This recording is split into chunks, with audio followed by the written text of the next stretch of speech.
있습니다. 자, 우리 앞에 좌우 돌아보시면서 인사합니다. 사랑합니다. 축복합니다. 우리 한번 인사합니다. 한국은 어제부터 추석 연휴가 시작되었는데 이 미국은 이번 주 화요일 추석입니다. 추석달 잘 보내시기 바랍니다. 여러분은 추석하면 무엇이 생각나십니까? 금강산도 식후경 뭐죠? 송편입니다. 소시적에는 송편이 왜 그리 맛있었는지 1년에 딱 한 번 먹을 수 있는 게 송편 아니었습니까? 요즘에야 뭐 사시사철 반찬집에 가면은 항상 널려있는 게 송편이란 말이지. 저도 배고픈 시절을 보냈던 사람 중 한 사람입니다.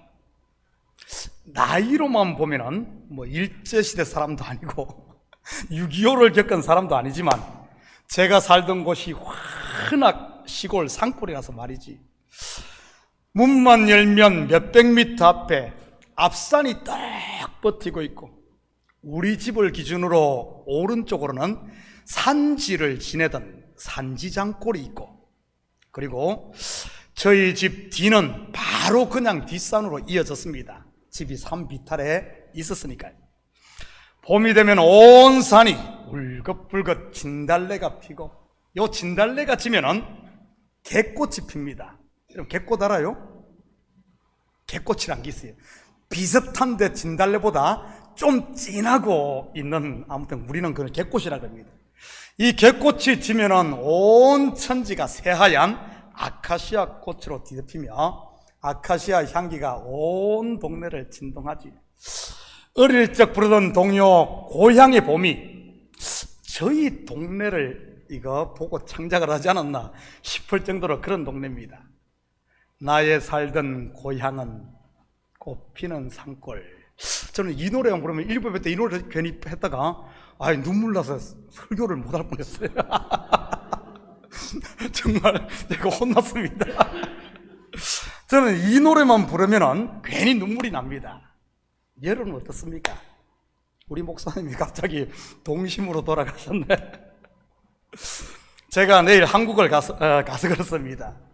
오랜만에 연로하신 어머님도 찾아뵙고 아버지 상소도 들려 명절인데 벌초는 제대로 했는지 한번 살펴보려고 합니다. 제가 경상도 사람의 5 중에 넷째라서 그런지 좀 무심한 편입니다. 저만 그런 것이 아니라 우리 가족들이 대체적으로 그래요. 마음은 그렇지 않은데 말이지. 그래서 우리 집 가훈이 뭔 줄 아십니까? 무소식이 희소식. 농담입니다. 어머님이 연세도 있으시고 해서 한번 다녀오려고 합니다. 84세인데 보통 2년, 3년에 우리 한 번씩 가는데 앞으로 2번 보면은 아마 좋지 않은 소식이 들릴 가능성이 있어서 일부러 다녀오려고 합니다. 목사가 교회 비었다고 투덜대지 마시고 또 긴장 풀려가지고 주일 빼먹고 이때다 싶어 놀러만 다니지 마시고 담임 목사가 없을수록 정신들 차리고 새벽 기도, 금요예배 그리고 주일을 잘 지킬 수 있기를 축복합니다. 이 악한 것들이 와서 교회 떠매가지 못하도록 말이지. 그때는 왜 그리 배가 고팠는지 이 속에 거지가 한 마리 들어앉았는지 아무튼 아무리 먹어도 돌아서면 배가 고팠습니다. 그래서 봄이면은 찔레에다가 싱금에다가 삐삐를 뽑아먹고 산비탈에 있는 밭을 갈 때는 소나무 가지를 잘라서 껍질을 벗겨 그 속에 있는 물도 빨아먹고 그랬습니다. 한 번은 학교 갔다 왔는데 하도 배가 고파 찬장을 뒤져봐도 먹을 것이 아무것도 없어요. 근데 마침 실금 위에, 실금이란 말 알아요? 아무튼 그런 게 있어요. 선반 실금 위에 보리쌀을 이렇게 쪄가지고 놔뒀더라고요. 이게 웬 떡인가 싶어서 그 보리쌀을 다 먹고는 엄마한테 무지하게 혼났습니다. 배고픈 시절에 보면은 밥을 하면서 보리쌀 쪄서 그걸 얹어서 이렇게 먹잖아요. 그걸 모르고 다 먹었으니 배고픈 시절을 살아보지 않은 분들은 무슨 소린가 할 겁니다. 오죽했으면 우리나라에 보릿고개란 말이 있었겠습니까? 여러분, 보릿고개가 무엇인 줄 아십니까? 햇보리가 나기까지 넘기기 위해 힘든 그 어떤 배고픔을 지나는 그 시대, 묵은 곡식이 다 떨어지고 제일 먼저 나오는 곡식이 이제 보리인데, 그 사이 그 배고픔을 견뎌야 했던 그 시기를 일컬어 보릿고개라 이렇게 말합니다. 저는 보릿고개를 경험해서 그런지 처음 예수 믿었을 때 성경에 수많은 기적이 나오지만은 그 기적 중에 오직 한 가지만 머리에 딱 박히더라고요. 바로 오병이어, 보리떡 5개와 물고기 2마리로 그 많은 사람들이 배불리 먹는, 그리고도 12광주리가 남는, 아마 병치레를 자주 했던 사람 같으면 성경의 수많은 기적 중에 병 고치는 이야기가 쏙 들어왔을 겁니다. 아마 리커스토어를 운영하시는 분 같으면 성경에 하고 많은 그 기적 중에서도 물로 포도주를 만드는 이 기적이 아마 딱 남지 않았을까 싶고요. 혹시 요즘 먹을 것이 없어 배고픈 분 계십니까? 집에 쌀 떨어진 분 계셔요? 있으면 한번 손 들어 보십시오. 아니요, 괜찮아요. 부끄러워하지 마시고. 그런 분 계시면은 우리 여성 회장님에게 이야기해가지고 갈 때 남은 거 싸드리고, 오늘 또 이제 추석도 앞두고 있으니까 쌀도 한 대박 이렇게 보너스로 드리려고 했는데 없어요. 부끄러워서 손 못 드시는 분이 있으면은 여성교 회장님 누군 줄 알죠?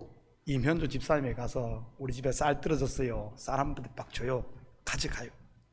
내일 모레가 추석인데 굶어서야 되겠습니까? 대충 보니까 여러분 여기에는 그런 분이 없는 것 같아요. 그래서 오늘 설교도 오병이의 표적을 보릿고개식이 아닌, 그런 해석이 아닌 좀 더 영적으로 깊게 한번 살펴보도록 하겠습니다. 하나 주니까 5개 얻었다, 이런 그런 식이 아닌 이 속에 들어있는 복음 말이지. 자, 오늘 본문 4절에서 6절입니다. 제가 각 절을 천천히 읽을 테니 여러분 각 절 속에 내포되어 있는 공통적인 단어 하나를 한번 찾아보시기 바랍니다. 4절, 마침 유대인의 명절인 유월절이 가까운지라. 5절, 예수께서 눈을 들어 큰 무리가 자기에게로 오는 것을 보시고 빌립에게 이르시되 우리가 어디서 떡을 사서 이 사람들을 먹이겠느냐 하시니. 6절, 이렇게 말씀하시면 친히 어떻게 하실지를 아시고 빌립을 시험하고자 하심이라. 이 3절 각 절에 들어있는 공통점이 뭐죠? 그 속에 숨어있는 단어 말이죠. 목사님, 눈 씻고 봐도 구절 다 다른데요? 그래서 제가 설명을 해드릴게요. 4절에는 나오는 6월절에 먹는 음식이 뭐죠? 6월절에 뭐 먹습니까? 목사님, 우리는 추석에 송편만 먹어가지고 그 이스라엘 6월절에 먹으면 그걸 어떻게 알겠어요? 안 먹어서. 제가 가르쳐 드릴게요. 6월절에는 무교병, 즉 누룩이 들어가지 않는 떡을 먹습니다. 5절에는 당연히 사람들을 먹일 떡 이야기가 나오고요. 그리고 6절은 예수님께서 빌립을 시험코자 하시는데 최초의 시험이 어디에 있었습니까? 어디에 시작됐죠?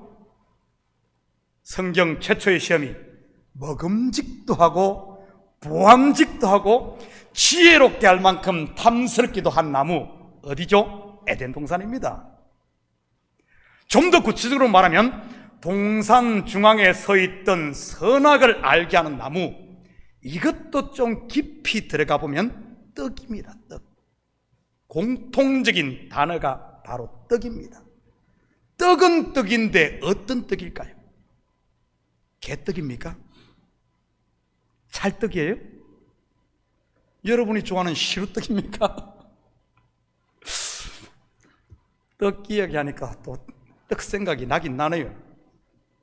여러분 어떤 떡일 것 같습니까? 4절에 나오는 6월절에 먹는 무교병, 누룩이 들어가지 않은 떡, 여러분 맛이 어떨 것 같습니까? 먹기도 힘든 맛 없는 떡입니다. 여러분 그런 떡 먹어봤어요? 아무도 안 먹어봤어요? 저는 먹어봤습니다. 옛날 시골에서 누룩이 없으면 어떻게 떡을 만듭니까? 꿩 대신 닭이라고. 누룩이 없으면 뭘 넣죠? 예? 안 해봤어요? 누룩이 없으면 막걸리 넣죠, 막걸리.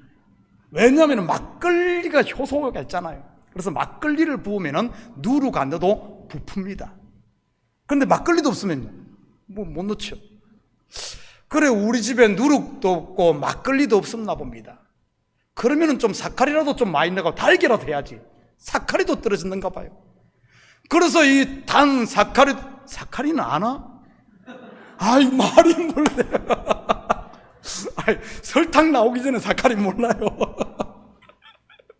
그것도 없어서 그냥 맨반죽에 떡을 만들어 놨는데, 야, 그거 먹는데 정말 어떤 맛일 것 같아요? 네 맛도 내 맛도 아무 맛도 없습니다. 그래도 배가 고프니 그 떡을 벌레 씹는 얼굴을 하고 먹었고요. 그때 먹은 그 떡 때문에 저는 지금도 떡을 잘 안 먹습니다. 얼마나 그때 맛이 없어요. 6월절에 먹는 무교병이 바로 그런 떡입니다.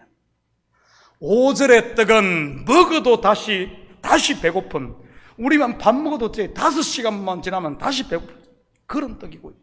그리고 6절에 빌립을 시험하는 떡은 선악과 곧 먹으면 자기의 벌거벗음이 드러나 죽음에 이르는 떡입니다.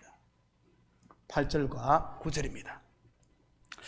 제자 중 하나고 시몬 베드로의 형제 안드레가 예수께 여짜오되 여기 한 아이가 있어 보리떡 5개와 물고기 2마리를 가지고 있나이다. 그러나 그것이 이 많은 사람들에게 얼마나 되겠습니까? 떡 이야기를 예수님이 한참 하고 있는데 안드레가 떡을 가지고 옵니다. 어제 저도 제 사무실에서 떡에 관한 설교를 준비를 하고 있는데 우리 안진나 전도사님께서 떡을 가지고 왔어요. 효도관광 가느라 꿀떡을 준비했었나 봅니다. 그래 딱 가지고 왔는데 대추 1개에 꿀떡 10개를 가지고 왔더라고요. 제가 먹으면서 다 셌다는 것 아닙니까? 안드레는 몇 개의 떡을 가지고 옵니까? 보리떡 5개 플러스 물고기 2마리입니다. 여러분, 이건 누가 가지고 있던 거죠? 누가 가지고 있던 거예요? 지 겁니까? 누구예요? 한 아이, 다른 성경에서는 어린 아이. 안드레가 이 어린아이의 도시락을 빼앗았다는 말일까요? 아니면은 이 아이가 받으시옵소서 하고 그것을 자진해서 내놓았다는 말일까요? 여러분은 이 말씀을 어떻게 지금까지 이해하고 있었습니까? 본문에 나오는 한 아이처럼 혼자만 먹지 말고 같이 나누어 먹읍시다. 작은 것 드리면 큰 것 받습니다. 혹시 오병이어를 이렇게 이해하고 있지는 않았습니까? 물론 작은 것 드리면 크게 받습니다. 그런데 오늘 본문의 진의는 그런 이야기 하는 게 아닙니다. 본문 나오는 한 아이가 가진 보리떡 5개와 물고기 2마리의 표적이 이야기는 훨씬 더 심오한 진리, 복음을 담고 있는 이야기지. 이제부터 그 진리를 한번 찾아보도록 하겠습니다. 여러분, 먼저 성경에서 아이 또는 어린아이가 상징하는 것이 무엇일까요? 아이, 어린아이. 고린도서 13장 11절 12절입니다. 내가 어렸을 때는 말하는 것이 어린아이와 같고 깨닫는 것이 어린아이와 같고 생각하는 것이 어린아이와 같다가 장성한 사람이 되어서는 어린아이의 일을 버렸노라. 우리가 지금은 거울로 보는 것 같이 희미하나 그때는 얼굴과 얼굴을 대하여 볼 것이요 지금은 부분적으로 아나 그때는 주께서 나를 아신 것 같이 내가 온전히 알리라. 어린아이, 희미한 것, 부분적으로 아는 것. 한 군데 더 봅니다. 갈라디아 4장 9절에서 11절입니다. 이제는 너희가 하나님을 알 뿐 아니라 더욱이 하나님이 아신 바 되었거늘 어찌하여 다시 약하고 천박한 어린아이, 부분적으로 아는 것, 희미한 것, 약하고 천박한 초등학문으로 돌아가서 다시 그들에게 종노릇 하려느냐. 너희가 날과 달과 절기와 해를 삼가 지키니 내가 너희를 위하여 수고한 것이 헛될까 두려워하노라. 여러분, 여기서 말하는 어린아이, 희미한 것, 부분적으로 하던 것, 초등학문, 전부 이 무엇을 상징하는 단어입니까? 뭐죠? 바로 옛 언약, 율법을 상징하는 겁니다. 율법을 그냥 순진한 어린아이만을 말하는 것이 아니라 말이지요. 그리고 보리떡 5개 할 때 이 보리 또한, 여러분, 이스라엘의 절기를 보면은 맥추절이 있고 수장절이 있습니다. 맥추절은 보리 추수 때를 말하고요, 수장절은 가을의 모든 것을 거둬들이는 걸 말합니다. 그렇다면 맥추, 보리 열매, 이것은 무엇을 얘기하는가 하면 처음 온 것, 먼저 온 것을 말하는 것으로 이것 또한 율법을 상징하는 겁니다. 그리고 보리떡이 5개입니다. 5. 성경에서 5라는 숫자 또한 모세 오경, 바로 율법을 상징하는 것이지. 정리하면 어린아이가 가졌던 보리떡 5은 선악과 곧 율법이었던 것입니다. 그것이 예수님 손에 들려졌다는 말은 첫 번째 떡인 율법을 통해, 이 율법을 통해 내가 죄인임이 드러났고 그 죄를 숨기기 바빴던 것이 아니라 이 모습 이대로 나의 죄를 보리떡 5인 나를 주님 앞에 올려드렸다는 이런 말입니다. 벌거벗은 이 모습 이대로 주님 손에 나를 맡긴 것이지. 우리가 앞에서 공부했던 베데스다 목가의 38년 된 병자, 그 병자 예수님 앞에 있는 병자 그대로 섰잖아요. 수가성 여인, 자기를 숨기지 않고 자기 있는 모습 그대로 선 겁니다. 오늘 본문으로 말하면 보리떡 5개를 주님 앞에 올려드린 것이지. 혹시 여러분 가운데 어린아이가 가진 보리떡 여전히 그 5으로 계신 분 없습니까? 율법에서 난 자기의, 자기 자랑을 일삼고 다른 사람을 정죄하고 판단하고 있는 분 말이지. 그러나 이것이 이 많은 사람들에게 얼마나 되겠습니까? 무슨 말입니까? 보리떡 5개와 물고기 2마리가 이 5,000명이나 되는 사람에게 무슨 의미가 있겠습니까? 한마디로 말하면 그거 nothing이라는 말입니다. 여러분, 살인하지 않았습니까? 도둑질하지 않았습니까? 간음하지 않았습니까? 나는 우상숭배 한 번도 안 했습니까? 나는 남의 집 물건 한 번도 탐낸 적 없습니까? 나는 주일 빼먹은 것 없이 잘 지켰습니까? 부모를 그 누구보다도 잘 섬겼습니까? 매달 용돈 드리면서 참 잘했습니다. 율법 조항 613개를 다 지켰습니까? 정말 잘했습니다. 그런데 그것이 하나님이 요구하시는 완전한 의, 곧 영생에는 그게 뭔 상관이 있습니까?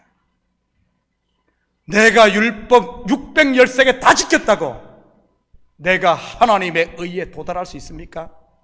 하나님 앞에 나는 의인입니다 말할 수 있습니까? 영원이라는 하나님, 완전이라는 하나님 앞에 우리는 섰을 때는 보리떡 5개, 물고기 2마리가 5,000명에게 이게 뭔 필요가 있냐? 아무것도 아니란 겁니다. 쇳덩어리인 우리에게서 나오는 것이 죄인데 어떻게 하나님, 흙덩어리인 우리에게서 나오는 건 털면 털수록 먼지만 나오는데 그것이 무슨 하나님의 의에 조금이라도 보탬이 되겠습니까? 한마디로 말하면 nothing이라는 말입니다. 10절 11절입니다. 예수께서 이르시되 이 사람들로 함께하라 하시니 그곳에 잔디가 많은지라 사람들이 앉으니 그 수가 5,000명쯤 되더라. 예수께서 떡을 가져 축사하신 후에 앉아있는 자들에게 나눠주시고 물고기도 그렇게 그들의 원대로 주시니. 여러분, 성경에서 앉는다는 것은 무엇을 말하는 것입니까? 그것도 푸른 잔디 위에 말이죠. 시편 23편 2절입니다. 그가 나를 푸른 풀밭에 누이시며 쉴만한 물가로 인도하시는도다. 수고하고 무거운 짐진 자들아 다 내게로 오라. 내가 너희를 쉬게 하리라. 함께 하리라. 뭐죠? 바로 쉼 안식입니다. 또한 앉는다는 말은 내려놓음을 의미하는 것. 내가 가진 보리떡, 내가 가진 율법의 의, 내가 가진 자랑, 나는 너보다 나는 너보다 많이 헌신해, 너보다 열심히 있어. 이런 보리떡을 주님 앞에 딱 내려놓는 순간 이 모습에 때로는 내 모습 죄인이죠. 죄인, 나는 죄인입니다. 이 모습 이대로 주님 앞에 내려놓는 순간 주님은 이젠 됐다. 앉아라. 참된 쉼을 얻는다는 겁니다. 여러분, 주님 손에 들려진 보리떡 5개 어떤 역사가 일어납니까? 예수께서 떡을 가져 축사하시고 창세기 2장 3절입니다. 하나님이 그 7째 날을 복되게 하사. 7째 날이 뭐죠? 안식. 주님 앞에 내려놓고 내가 풀밭에 앉는 안식. 복되게 하사 거룩하게 하시고 복되게 하사 축사한 것 아닙니까? 하나님이 축사지. 예수님이 축사한 것 아니에요? 이는 하나님이 그 창조하심에 만드시는 모든 일을 마치어 그날에 안식하셨습니다. 주님 손에 모든 것을 맡길 때 바로 복이 많은 겁니다. 어떤 복입니까? 5,000명이 원대로 먹는 복, 다시는 배고프지 않는 복. 어떤 복이죠? 바로 영생의 복. 나띵인 보리떡 5개를 주님 손에 올려드렸지만은 nothing이 something이 되고, 그리고 주님이 축사하니까 어떻게 됩니까? 이제는 영원히 배고프지 않는 5,000명이 먹는 everything이 되어버리는 겁니다. 여러분 지금 nothing을 붙들고 있습니까? 아니면은 주님 손에 올려드림으로 주님이 축복하셔서 주님이 나의 전부요, 주님 앞에 나는 완전한 자요, 주님 보시기에 나는 독생자 아들 전부입니까? 이러한 떡을 뒤에서는 예수님께서 생명의 떡이라고 하시는데 그 실체는 예수 그리스도인 것이고요. 이것을 창세기의 그림으로 설명을 하면 아이 손에 들려진 보리떡 5는 선악과요, 예수님 손에 들려짐으로 축사가 되어진 떡은 5,000명이 배불리 먹은 바로 생명과였던 것입니다. 여러분, 나 혼자 살겠다고 보리떡 5을 꽉 쥐고 있으면 내 의, 내 자랑, 다른 사람 위에 올라가려고 막 하는 이런 것 가지고 있으면 많은 사람 힘들게 합니다. 여러분, 성경에 보면 야곱이 그랬지 않습니까? 그가 발꿈치를 잡는 자, 야곱이란 뜻이 발꿈치를 잡는다, 속이는 자란 뜻 아닙니까? 그가 이 보리떡 5개 자기의 야곱으로 있을 때 보십시오. 형을 힘들게 하고 아버지를 힘들게 하고 어머니를 리브가를 힘들게 하고 나중에 가서는 외삼촌 라반도 힘들게 하는, 이것은 교회 공동체도 마찬가지인 겁니다. 누군가 자기 의에 사로잡혀 다른 사람을 정죄하고 판단한다고 하고 다닌다고 생각해 보십시오. 얼마나 힘들겠어요, 사람들. 요즘 새벽 예배 때 사도행전을 공부하고 있는데 바울이 다메섹 도성에서 예수님을 만나기 전 사울로 있을 때 그는 이 보리떡 5개를 쥐고 살았던 인생입니다. 그러니 그가 서대반도 죽이고 예루살렘에 예수 믿는 사람들도 박해하고 그것도 모자라 다메섹에 가서 사람들 잡아 올리고 난리 법석을 떨지 않습니까? 그러니 그만 보면은 사람들이 슬슬 피하는 것이지. 저는 우리 식구들이 이제는 내 속에 있는 보리떡 5개를 우리 주님 앞에 내어놓음으로 푸른 풀밭에 앉아 은혜와 평강 그리고 성령의 충만함으로 다시는 배고프지 않는 이런 만족감이 있는 하나님 나라를 누릴 수 있기를 축복합니다. 12절 13절입니다. 그들이 배부른 후에 예수께서 제자들에게 이르시되 남은 조각을 거두고 버리는 것이 없게 하라 하심으로 이에 거두니 보리떡 5개로 먹고 남은 조각이 12바구니에 찼더라. 그렇다면 여러분, 먹다 남은 조각 버리지 말고 거두라는 의미는 뭘까요? 우리 가족들이 먹다 남아도 그거 드으면 먹기 좀 그러죠, 그죠? 근데 5,000명이 그냥 12강조 그거 어디다 쓰겠어요? 뭐 개나 짐승에게나 주시고 어떻게 먹겠어요? 왜 그거 들어갔을까요? 마가복음 7장 27절에서 29절입니다. 예수께서 이르시되 자녀로 먼저 배불리 먹게 할지니, 오늘 배불리 먹는 게 나오네요. 5,000명이 배불리 먹게 할지니 자녀의 떡을 취하여 개들에게 던짐이 마땅치 아니하니라. 여자가 대답하여 이르되 주여 옳소이다마는 상아래 개들도 아이들이 먹던 부스러기를 먹나이다. 먼저 배불리 먹고 나면 그 부스러기를 먹나이다. 예수께서 이르시되 이 말을 하였으니 돌아가라. 귀신이 내 딸에게서 나갔느니라 하시매. 여기 보니까 부스러기는 누가 먹죠? 개들이 먹네요. 그런데 여기서 말하는 개는 누구를 말하는 것이겠습니까? 누구예요? 유대인이 소위 개 취급했던 이방인들입니다. 무슨 말입니까? 자녀들 곧 유대인들이 먹고 남은 부스러기를 이방인들도 먹고 하나님의 나라에 함께 참여하게 된다는 말이네요. 좀 기분이 좀 그러죠, 그죠? 아니, 좀 그러잖아요, 기분이. 아니, 뭐 이런 게 있어. 우리가 그럼 부스러기 먹는 거예요? 그리고 12이라는 숫자는 아들의 수를 말하는 것으로 12광주리를 걷다 말은 아들이 된다는 그런 말이거든요. 유대인이나 이방인이나 한 떡에 참여한 그 말이지. 고린도전서 10장 17절입니다.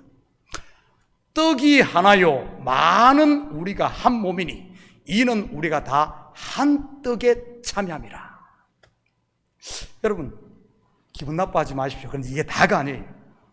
그런데 가만히 보세요. 먼저 배부르게 떡을 먹을 자녀에 대해서는 우리가 그냥 단순히 성경을 보면은 유대인이 먼저 먹고 그 부스러기를 이방인이라고 먹는 것처럼 생각하는데, 자, 그런데 성경을 보면 또 다른 이야기가 있어요. 다른 이야기가. 한번 볼까요? 마태복음 20장 16절입니다. 이와 같이 나중된 자가 먼저 되고 먼저 된 자로서 나중되리라. 한 군데 더 봅니다. 로마서 11장 25절에서 27절입니다. 형제들아, 너희가 스스로 지혜 있다면서 이 신비를 너희가 모르기를 내가 원하지 아니하노니 이 신비는 이방인의 충만한 수가 들어오기까지, 이방인들이 배불리 먹기까지, 수가 들어오기까지 이스라엘의 털은 우둔하게 된 것이라.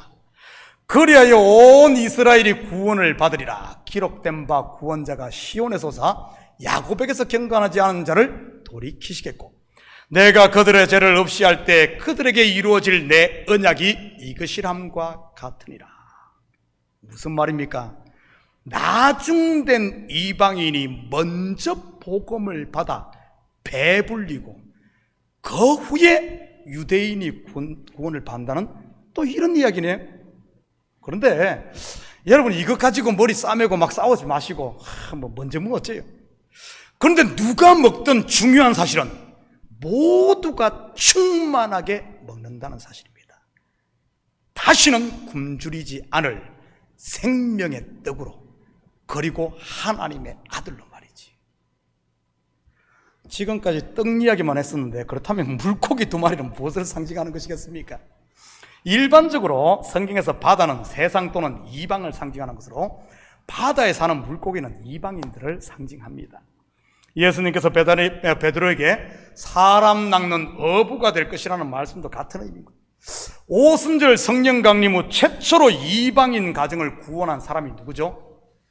로마의 백부장에게 복음을 전한 베드로입니다. 아무튼 물고기 2마리, 즉 이방인도 주님의 손에 들려질 때 5,000명을 배불리는 것이지. 다시 말해 이방인도 가지고 있는 2마리를 예수님 손에 들려질 때 5,000명이 영생을 얻고, 보리떡도 예수님 손에 들려질 때, 그래서 구원은 오직 우리가 가진 그것이 무엇이든 율법의 의로 율법으로 드러난 우리의 이런 것들을 예수님 손에 들려질 때 영생이 이루어진다는 사실입니다. 그러면 모두가 만족한, 모두가 행복한 은혜와 평강의 이 하나님의 나라를 누리는 것입니다. 사랑하는 성도 여러분, 아직도 보리떡 5개, 물고기 2마리 여러분 손에 쥐고 있는 분은 없습니까? 여러분 손에 쥐고 있는, 이제 그것 주님 손에 올려드릴 수 있기를 축복합니다. 내 의도, 나는 너보다 나아하는 내 잘남도, 나는 너보다 못해하는 내 실패도, 나는 죄인이야 하는 내 허물도, 그리고 여러분이 지고 온 한숨도, 여러분이 안고 있는 눈물도 말이지. 그러면 모두가 만족한, 모두가 행복한 은혜와 평강의 하나님 나라가 우리 가운데 임할 테니 말입니다. 내일 모레는 우리 고유의 명절인 한가위 추석입니다. 맛있는 떡들 많이들 드시고 주위도 좀 돌아보시면서 무엇보다 내 속에 있는 이 보리떡 5개와 물고기 2마리가 있다면 이제는 그것을 주님 손에 올려드림으로 여러분 온 가정이 배부르고 온 교회가 행복하고 우리 성도들의 삶에 12광주리에 이 남는 것이 있어서 아직도 복음을 듣지 못하고 있는 영혼들에게 여러분의 얼굴이 그리스도의 편지가 되고 여러분의 말과 여러분의 손이 그리스도의 향기를 내므로 이 한 주도 보리떡 5개와 물고기 2마리 오병이어의 기적이 옛날 꽃날에 있었던 그림의 떡이 아니라 여러분 삶 가운데 조카도다, 조카도다. 예수 한 분이면 조카도다. 내가 받은 은혜면 조카도다. 조카도다, 조카도다. 이 고백을 하며 사는 이 본문의 주인공으로 살 수 있기를 예수님의 이름으로 축복합니다. 같이 기도하십시다. 사랑의 아버지 하나님, 참으로 감사를 드립니다. 내 손에 들려있는 아버지 하나님 보리떡 5개와 물고기 2마리 주님 손에 들려질 때 나의 아픔도 눈물도 잘남도 의도 주님 손에 들려질 때 주께서 축사하시고 안식하게 하시며 5,000명이 먹고도 남는 이런 영생을 아버지 하나님 주심을 우리가 기억하고 이제는 보리떡 5개에 매여 5,000명을 굶기는 인생이 아니라 함께 즐거워하고 함께 누리며 그 남는 것으로 아버지 하나님 아직도 예수를 모르는 이런 이방에 전함으로 우리 한 명 한 명이 그리스도의 정인 복음의 빚진 자로 작은 예수로 사는 저희들 되게 도와주시옵소서. 감사드리며 예수님의 이름으로 기도드립니다. 아멘. 자, 우리 다 같이 자리에서 일어납니다. 찬송 288장